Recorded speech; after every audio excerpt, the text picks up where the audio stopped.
Hello and welcome to my best setup guide for Dune Awakening. In today's video, we're going to be discussing the best strategy that you can use to get set up as quickly as possible, get the maximum efficiency that you can get, where you can go into the mid and late game being as prepared as possible, and like to speed through all the monotonous and sometimes tedious early game grinding aspects. So without further ado, let's discuss what you should do when you start the game, and that is going to be to choose your overall class. So the first thing you're going to want to do is when you're starting to create your character and your class, you're going to be given a bunch of options, which is going to basically choose which class you're going to start off with. There's going to be various skill trees in the game, and these are going to give you your starting point. Now, I think the best strategy here is you're going to want to choose the Bene Gesserit class, and the reason for that I'll explain a little bit more in detail later. But the short of it is, for now, every class you can basically access later in the game. However, the Bene Gesserit class is the most difficult to access later on, so choose it now, and then the other classes will be a lot easier. Now, when it comes to Dune Awakening, you're going to notice the world is going to be one giant desert with various sub-biomes that are going to be kind of rocky biomes and whatnot. It is important to note the open sand, the actual dunes, that is going to be kind of like a no man's land. You don't want to linger around for too long. You can kind of think of the open sands and dunes as kind of like the ocean, so to speak, where you see like rocky islands in between as kind of your safe zones. When you do end up going on the sand for extended periods of time, you will notice there will be kind of like a motion bar, which will indicate that the sandworm is potentially listening. Now, when it is flat, obviously you're not making a noise. The sandworm cannot see you. When you see this bar going yellow, that means you are making enough noise to start attracting the sandworm. It hasn't aggroed on you just yet, but it means that soon it will hear you, and then it is time to get out. Now, when you see this bar moving very sporadically and it goes red, that means the sandworm is aggroed on you. You'll usually hear a loud roar, and you'll also see the sandworm will erupt out of the ground as like a warning. You need to get away from that as quickly as possible, because if you do end up dying to a sandworm, you'll lose your entire inventory. Anything you have, including your vehicle, will be completely destroyed, and you really don't want to do this. It is going to set you back a lot. Luckily, I found that you usually have enough time to respond to this. As long as you get to a rocky area, it doesn't have to be on the rocky area. There's usually like a kind of like a safety zone. So if you're just close enough to either hard rock surface or a mountain wall or whatnot, this will be safe. So even if you're not on the mountain, but you're very close to the mountain, you will be safe there. So make sure that you are getting out of harm's way quickly. Don't spend too much time on the open dunes. That is the most important thing about this game. That is one of the major game mechanics. You can't kill the sandworms. You can't outrun them. No matter what vehicle, no matter what speed you have, they will always be faster than you. So you need to make sure you respect them and get out of the sand when possible. The next thing you're going to want to note is that this game isn't going to give you a whole lot of water. Water is a very scarce resource, and you're going to need water because you're going to need to stay hydrated, as this will make sure that you have better stamina. And also, if you end up getting dehydrated, your maximum health bar will keep decreasing until you end up dying. So you need to make sure you get water. Now, there's not going to be many easy ways to get water, as there are no pools of water, there's no ponds, there's no lakes. A quickly easy way to get water, which is going to be abundant, is there's going to be flowers in many places, and these are going to range between these like yellowy flowers as well as these bright pinkish red flowers, which will allow you to fill up a third of your hydration bar. You won't be able to drink more than this, as it's going to end up poisoning if you drink more, so you're going to be capped out at 1/3. Make sure you end up drinking those whenever possible, because you want to make sure you stay hydrated. There are going to be other ways to get water as you progress in the game, but I will discuss that more later on. The next thing you're going to want to take note of is there's going to be kind of like a guide or walkthrough that's going to take you through a tutorial phase of the game. This is going to kind of be your progression system. It's going to teach you how the game mechanics works. For the most part, you're going to want to follow this, especially in the beginning, because it is going to explain to you how all the various game mechanics work. So just make sure you end up doing those, and doing this will reward you with XP, which will help you level up, which will give you more research points. You're going to need research points in order to unlock the various tools and items that you're going to need throughout the world. So if you want to be able to craft them, you're going to have to first research them, which is why you want to level up and get research points. Speaking of research points, it's important to note you can actually get more research points, not just by leveling up, but also if you end up going around the map, you will notice these outpost icons. And these outpost icons are going to have a bunch of enemies there. You can clear them out. There will usually be a piece of intel, which will be like a holographic. You can interact with that, and that will give you some research points, usually 5 to 10. And this will help get you some more research points, because in the beginning, especially if you're playing solo, research points are going to be a very limiting factor for you. So make sure you do end up clearing out those whenever possible. At a certain point in the game, you're going to be taught about the survey probe launcher. Make sure you use this whenever you go to a new area, because this is going to actually reveal all the resources and areas in the nearby vicinity, which is actually going to uncover a big portion of the map and allow you to discover all the little locations and what there is to do in that part of the map. Now, it's important to note, when you do end up discovering parts of the map, when you drive past them or walk past them, you will remove the fog of war. But every week there is kind of like a soft server wipe where it's going to refresh all the resources. It's also going to reintroduce the fog of war, so to speak. But if you do end up using a probe launcher, it will permanently remain unlocked. So make sure you use that whenever you travel to a new area to avoid the kind of soft wipe that happens every week. Now, at a certain point, the game will start teaching you how to build a base. The first base you want to build, make sure it's as basic of a base as humanly possible. Don't build ceilings, don't build walls, unless the game specifically tells you to obviously build a certain amount of walls, but build as little as humanly possible, because at a certain point in the game, you're going to build a new base. The tutorial is literally going to tell you to build a new base in a new location, and then it's going to actually tell you to destroy your previous base. So you don't want to build a very advanced structure in the early stages, because A, the resources you're going to get here aren't very good, and B, it's also going to be destroyed later on. So as basic of a base as possible, don't go too hard on your starting base. It's also important to note how bases work is you're going to need to have power to generate all the various electronic equipment that you have, and the more electronic equipment you have, the more power you're going to be using. You can build a generator. This is going to be the first source of power you're going to be able to get, and you can fuel these with fuel cell, which is going to consume one fuel cell every hour. And fuel cells are pretty easy to come by. You can find them on the floor. You can find them pretty much everywhere. They are going to be very abundant, so you shouldn't have a difficult time with fuel. It's also important to note that keeping the generators powered is very important, because the generators are going to help keep your base safe during sandstorms. When sandstorms do hit, base structures, vehicles, anything outside that is not going to be protected by a generator will get damaged. So you're going to want to make sure that your base is always powered. Otherwise, your base could potentially be destroyed if enough sandstorms hit it. Speaking of sandstorms, make sure you're also sheltered when a sandstorm does hit. It will be announced. There will be a warning, usually 2 or 3 minutes before the sandstorm. A large sandstorm is approaching. And when this does give you a warning, you either want to get into a cave or back to your base where it is safe. Make sure you put all your vehicles in your base, because if they're not, they're going to be damaged if they're outside. And the sandstorms usually only last for like 1 or 2 minutes. So just make sure you wait it out and then go back to what you were doing. Now, at a certain point, the game is also going to tell you to visit Griffins Reach trade post. When you do end up visiting this trade post, make sure you speak to the soldier training NPC, because when you do speak to him, he will be able to give you a quest to train you how to use the soldier skill tree. This is why at the beginning I told you to choose the Bene Gesserit class, because you can unlock all the other classes and they're a lot easier to unlock than the Bene Gesserit. Now, the soldier, you can find him at the trade post, speak to him. He will give you a quest, follow his quest line, and you'll be able to unlock the soldier skill tree, which will give you access to all the perks from there once you obviously have enough skill points to unlock them. While you are nearby, you may as well go to the rock formation. You'll see on the right of the trade post, there's going to be another kind of rock or mountain area. Go there, you're going to see a little planet icon, and that is going to be another NPC who's going to be able to unlock you another skill tree. This is going to be the planetologist. You can do a quest for him. This is actually going to coincide with one of the quests from your main tutorial, which is going to tell you to visit the wreck of Alcyon. And once you visit that wreck, you can kind of kill 2 birds with 1 stone. Go to the wreck, do the quest for the main tutorial, and you can also do the quest for the planetologist, who will tell you to collect an item or a briefcase from this wreck. You can kind of do both at the same time. This will not only progress your main tutorial, but it will also allow you to get the planetologist skill tree unlocked as well. It's also important to note, you'll see throughout the map, you'll see these kind of cave icons. When it's convenient to do so, make sure you pop in and visit them. There's usually going to be an enemy or 2, but there's also going to be a chest, and these chests are going to be filled with EMV generators. Now, the reason why these are so important is a lot of crafting recipes throughout the early game are going to require EMV generators, and they can be a pretty annoying resource to come by, because you can only really find them in caves. You can also find them in some enemy outposts, but majority of time you're only going to really find them quite consistently inside of caves. So when possible, just pop into every cave you come across, because you are going to get a resource which you're going to need to keep making use of for a lot of the early and even mid-game resources. Now, going back to what we spoke about when it comes to water, water is going to be a very difficult resource to gather, but there is other ways to get water besides just licking flowers. You can also convert blood into water using a water purifying station, where you can put blood into it, and this will turn the blood into water.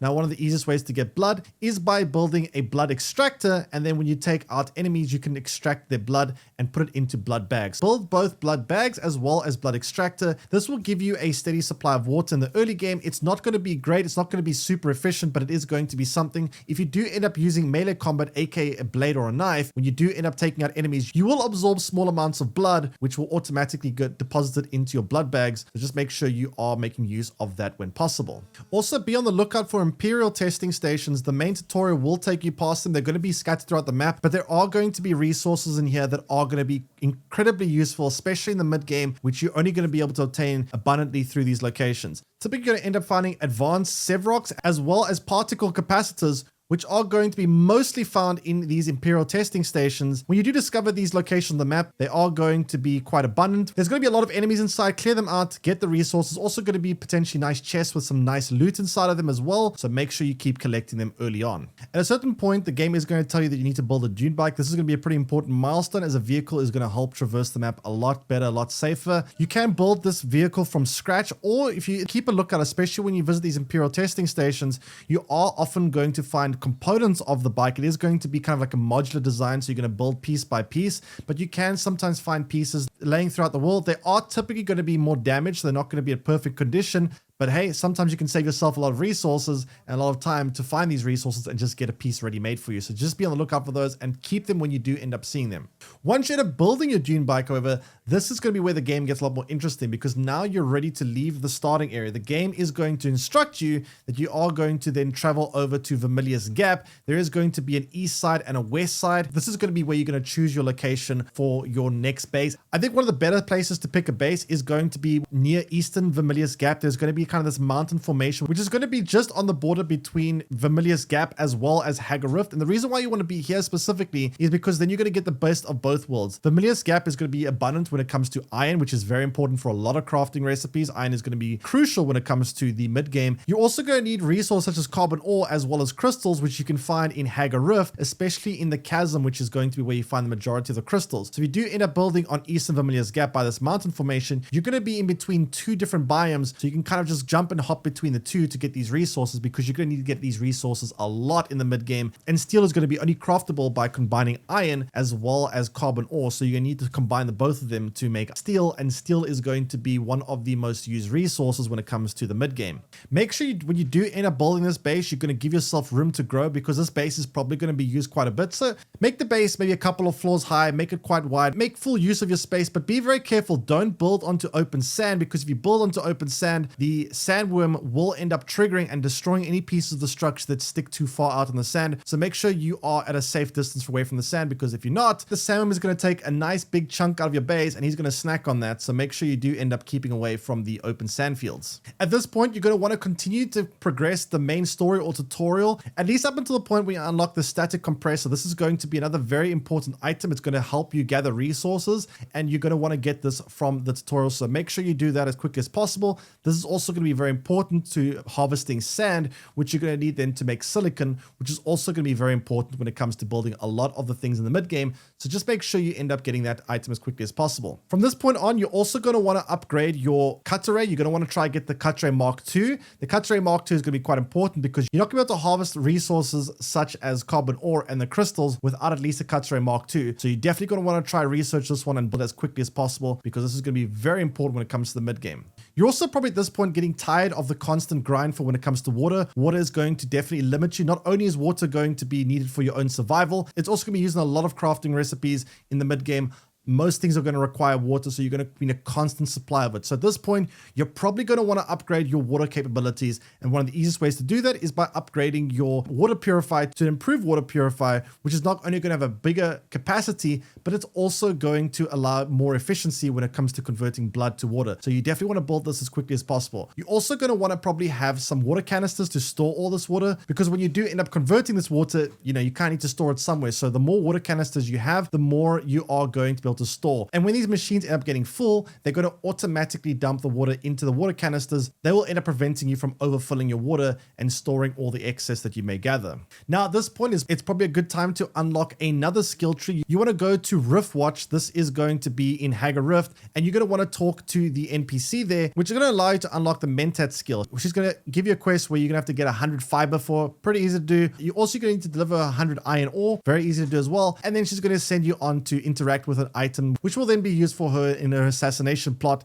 But she will then teach you the ability to learn the skill tree of her. So that will unlock this skill tree, which will put you one step closer to unlocking all of them. Now at this point, you're probably still noticing that water is not going to be that easy to obtain. You're still going to need a lot more water than what you can achieve, and having to constantly farm raiders and constantly loot enemies' bodies in order to get blood can be a little bit tedious, and you can probably use your time a lot better. So at this point, there is going to be a nice way you can upgrade your water to start earning passive water generation, and that is going to be a big point to alleviate some of your time so you can focus on the more important stuff and not have to constantly grind for water. So the way you can do this is by building a wind trap, and you want to build this as soon as possible. because once you build this, it's going to give you a lot more water, and because it's passive water generation, when you log off and go to bed or stop playing, this will still proceed to happen in the background. The game server is always on even when you log off. So when you can get passive resource generation, you can go to bed one night, wake up in the morning, and you're going to have a whole lot of water ready to go. So you're going to want to build this wind trap as soon as possible. It is going to require a lot of resources, especially steel. That's why you're going to need to make sure that you have the cut array Mark II, so you can start getting steel by harvesting the carbon ore as well as crystals.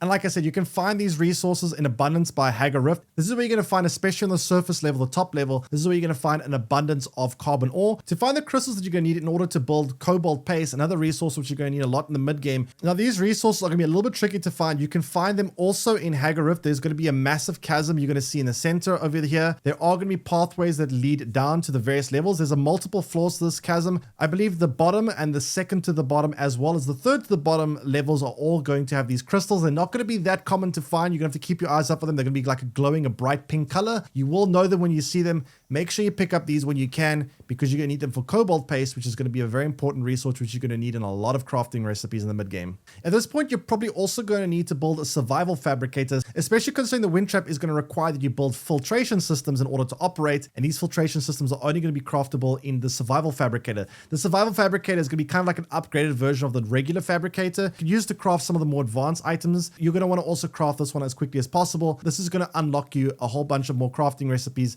especially the filtration system for the wind trap, which is only being craftable through here. It's also important to note, while you're exploring the map, make sure you're on the lookout for any research points. You're going to see these purple diagrams which you're going to be able to find throughout the world. You can learn items by using these diagrams rather than having to learn them using your research points, and that can help save you a couple of research points here and there. So when you are exploring, especially when it comes to places like the Imperial Research Outposts, make sure you do end up picking any of these up, and you can only learn them once you're in base or when you're at a trading post or in an otherwise settlement. At this point in the game, you're more or less able to kind of do as you please. This is where the game opens up a lot. I do think it's quite valuable to build the recycler. The main tutorial is going to tell you to build this at some point, but I think it's quite valuable to build this early on, because when you do end up building this, you can recycle a lot of the resources you find. Maybe you don't really have any use for an extra gun you might find, or an extra piece of armor that you already have armor for. So you can potentially use these to recycle them and get some resources back, which you can then use later on. Another very important tip though is don't recycle everything. Make sure you always have a spare set of gear for if you end up dying. One of the most brutal things about this game is if you die to a sandworm, and it can happen, there's sometimes even bugs in the game that can cause a sand to kill you. So make sure you end up storing a extra set of gear. Don't throw away all your hand-me-downs, so to speak. Keep them in a chest somewhere, so if you do die, you have some basic gear to get up and get going again. Don't be like me, who end up dying to a sandworm, lost everything, and had to spend hours basically starting from scratch because you didn't even have a simple cut array in order to get the basic resources. So don't just throw away all your old items. Don't put them all into the recycler. Just make sure you have a spare set locked away in a chest somewhere on a rainy day. You can kind of get back on your feet a lot faster this way. It's also important to note that you are going to notice that your weapons and armor, as well as your vehicles, are going to periodically take damage. You're going to see that they are going to, through wear and tear, start losing their durability, but don't throw them away. Don't get rid of them, because there is a way to repair them. You can repair them by using a repair bench or by using a welding tool for vehicles, and this is going to be able to repair their durability. That being said though, every time you repair items, it is going to diminish their maximum durability. So each time you repair something, it's going to become less and less durable, to the point where it will be almost completely useless. So make sure that you are aware that items won't last forever in this game. Every time you repair them, they are going to get slightly worse and worse and worse. So just keep that in mind as well. To use the welding tool, you're just going to make sure you take the welding tool, make sure you have wires in your inventory, and go up to a vehicle, put on the repair mode, and you can kind of zap your vehicles and repair them. When it comes to the repair bench, just go to repair table. You're going to need to have a small amount of resources in order to repair it, and you can go repair it there for a fraction of the cost, which can help keep your items going for a lot longer. Also, at this point, you're going to want to be on the lookout for world events. There are going to be certain elements that are going to happen around you, and this is going to be global for everyone, which is often going to lead to a mad rush in order to get resources. The two that I've noticed are going to be like these crash ships, where ships end up crashing onto the ground, and there are going to be some very valuable and very rare resources in them, so you're going to want to get to these as quickly as possible. They're usually going to be on the open sand, so you're going to want to be careful here, because this obviously is going to be baiting you to go to expose yourself to sandworms. So make sure you get there, there, have a cutter ready because you're going to have to open up a certain compartment on the ship, take the resources and get out as quickly as possible. Don't stick around for too long because of the sandworms. There's also going to be spice deposits which are going to spawn on the sand. I think they are going to be shown by a big explosion. You're going to typically hear a big bang. If you look at the map, you'll also see like a little purple triangle icon. That will mean that a spice field has appeared. This is going to be a very limited resource, and when this does happen, you're going to often see that players are going to rush from different regions to try and get this as quickly as possible. So you're going to be in a race against not only time but other players as well. When you do see this happening, you're going to want to start collecting this early on because in the late game you are going to need a lot of spice. So start collecting it every time it does happen. I know in the early game it's kind of something you can neglect and kind of go, I don't really need it for now, but you will need it at some point. So make sure you start collecting these resources early on. You will thank yourself later on when it comes to building this when you already have deposits built up. To harvest spice, you're going to need a compact collector. Just use it the same way you can harvest sand, shoot the ground with it, and you can then collect the resource. But be careful again, sandworms are going to be watching, so don't stick around for too long, otherwise you might end up having an early demise.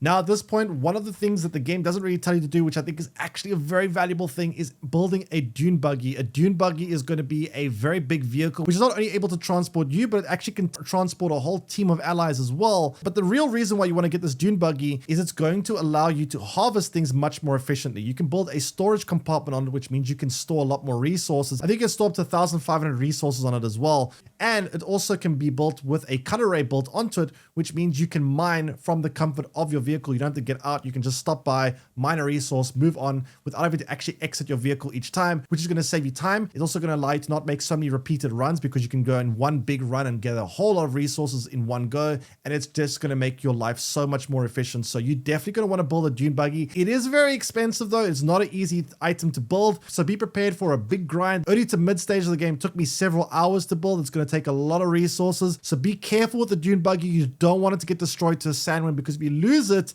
there's going to be a lot of time wasted. So just make sure that you play it safe when it comes to traveling around with your dune buggy. Now at this point, you're going to want to get the last skill tree unlocked. This is going to be achieved by going to the pinnacle station where you'll be able to find the sword master there. Talk to him, do his quest. It's going to require you to visit some locations. It's a long quest, so get prepared to travel around a lot. But once you have him done, you're going to be able to unlock the last of the skill trees and have all the skill trees unlocked. To unlock the masteries, I'll probably put that in a later video. That's more of an advanced thing. Now, speaking of the skill tree, let's discuss what skills I like to use and what abilities. When it comes to skill trees, there's a couple of things to take note of here. You're going to see these diamond-shaped icons. That's going to be active abilities, which are going to be achieved by pressing either Q, X, or C. And you're going to be able to use those on a cooldown. Now, you can't equip, obviously, that many of them. So don't pick every diamond icon you see on all the characters because you're only going to be able to have 2 in the beginning, 3 later on unlocked at a time. So you can't select all of them, so don't unlock all of them because it's obviously going to be pointless. There's also going to be icons that are going to be in an octagon shape. These are going to be techniques which are kind of like major perks. They're going to be abilities that you can use, not going to have a cooldown, but they're going to be kind of like active abilities that are going to be also selectable. You can only select 3 of these, so don't again pick too many of these from different skill trees because you're not going to be able to use that many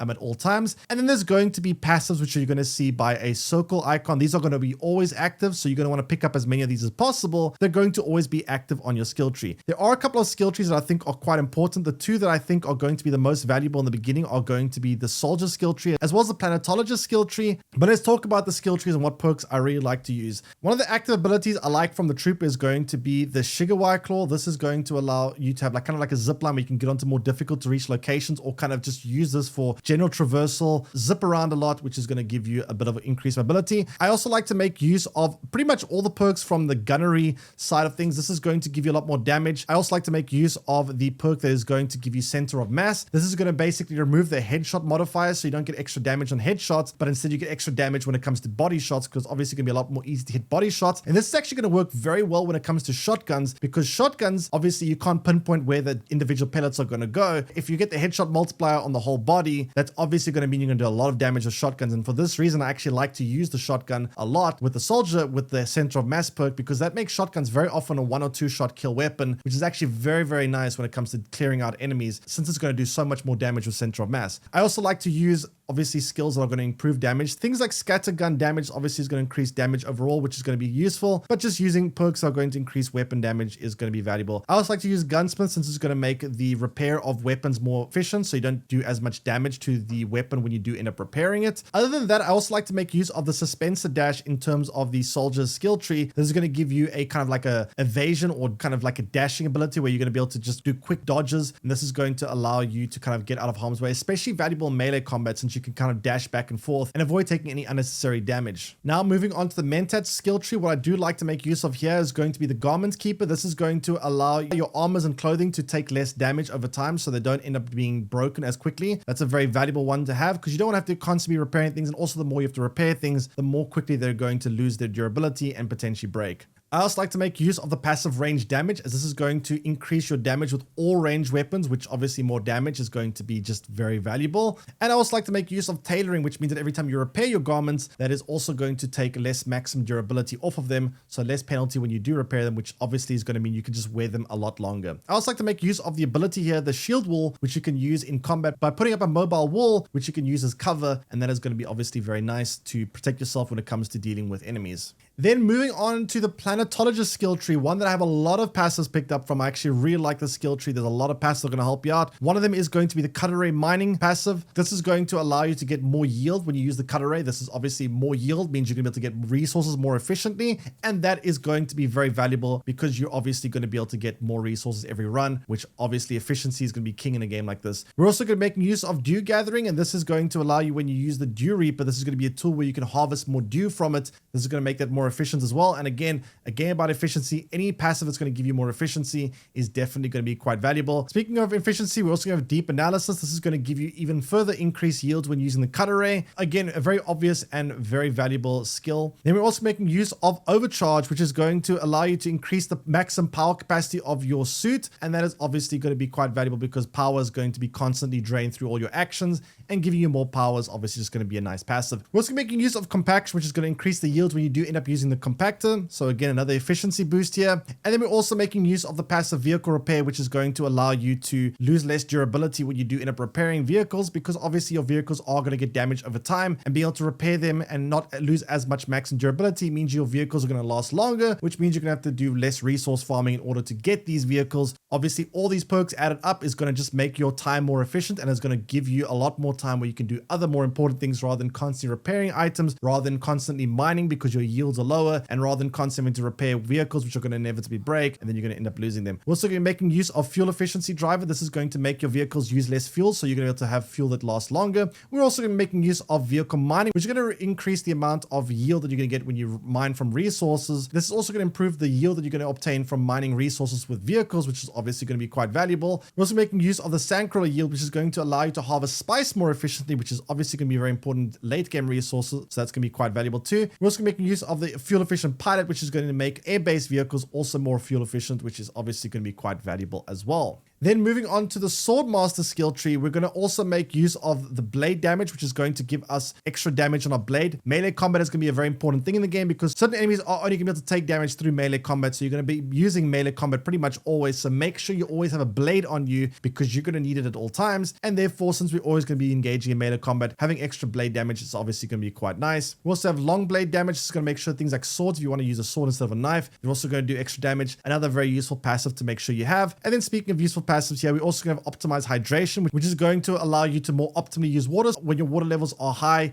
you are going to have extra stamina to make use of, so that's also a nice passive to have. We're also going to make use of field medicine. This is another passive so that you're going to be able to recover health immediately when you end up using med kits instead of a slow gradual generation, which is going to potentially mean that you might end up dying right after you use a med kit, whereas it's going to help give you a bit of burst of extra health. Then we're also going to be making use of general conditioning, which is going to give you extra stamina, another very nice passive because extra stamina is obviously going to be useful in a whole lot of things. And then also desert conditioning, which is going to mean that our stamina loss when dehydrated is going to be less, so you're going to have a little bit less consequences when you are dehydrated, which is going to be very valuable. Overall, these skills are going to be very much passive oriented since you can't make use of that many abilities and techniques, so picking up these passives are going to be very valuable along the way, obviously depending on which skills you have. Now, in terms of which skills I think you should prioritize on early on, I think the two most important ones are going to be the planetologist, since getting these passives and making things more efficient for you means you're going to be able to save a lot of time, and then also you're going to want to focus a lot on the soldier, as this is going to make combat a lot more efficient, and anything you can do to save time is definitely going to help you out in the long term. Those are the two skill trees I would start out with in the beginning and then work your way to the others when possible.